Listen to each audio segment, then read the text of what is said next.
saya Syafiqah daripada SMK 2C TVPSS. Hari ini saya akan menemui salah seorang daripada peserta merentas desa peringkat daerah. Saya ingin tanya umur, nama dan sekolah. Okey, nama saya Muhammad Saifullah. Umur saya 17 tahun. Saya sekolah di K Tuanku Muhammad. Ya, apa perasaan anda dapat menyertai pertandingan ini? Perasaan saya sangat bangga dan sangat sedih sebab tahun ni kan last year. Lepas tu tak dapat bawa apa-apa lah balik, dapat sijil je. Ya, apa kata-kata kepada pemenang dan kumpulan TMS? Saya rasa bangga sangat dekat korang semua sebab dapat tempat dekat MSSD Kuala Pilah ni. Dan untuk pasukan TMS teruskan berjuang.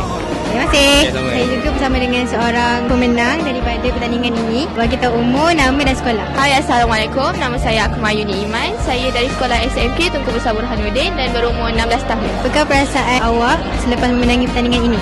Alhamdulillah, saya bersyukur atas kemenangan ini. Berkat usaha selama berapa hari training. Ya, apakah kenangan yang tidak dapat dilupakan oleh akak dengan kumpulan-kumpulan? The moment orang diumumkan menang waktu kita dapat kumpulan P18 tempat ketiga. Okay, rasa-rasa lepas pertandingan ni ada nak join lagi pertandingan macam ni tak? Untuk peringkat lain tak? InsyaAllah kalau ada rezeki, saya join.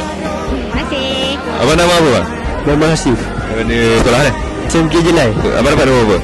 nombor 8. Kenapa abang rasa bila dapat tamatkan larian ni pada hari ni? Rasa bangga lah Kenapa ada rasa bangga tu?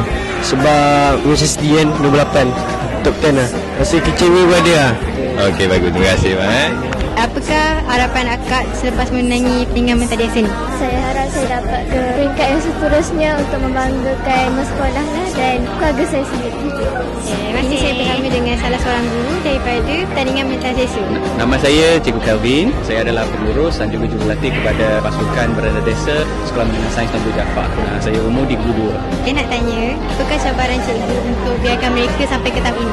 Saya rasa cabarannya adalah kita kena keluarkan masa lah untuk buat training, kecuali sesi pagi. So petang tu dengannya cuaca yang panas, peserta-peserta ni semua kena sanggup untuk berkorban supaya mereka dapatlah result yang mereka diingini. Apa harapan cikgu terhadap kumpulan ni? Harapan saya adalah mereka dapat perform pada peringkat negeri nanti dah. Ya. Apa kenangan yang tidak boleh dilupakan? Kenangan yang tidak boleh lupakan adalah SCJ dah berturut-turut bertahun-tahun dah kami dah menang semua ni, kategori pasukan, individu dan juga keseluruhan lah.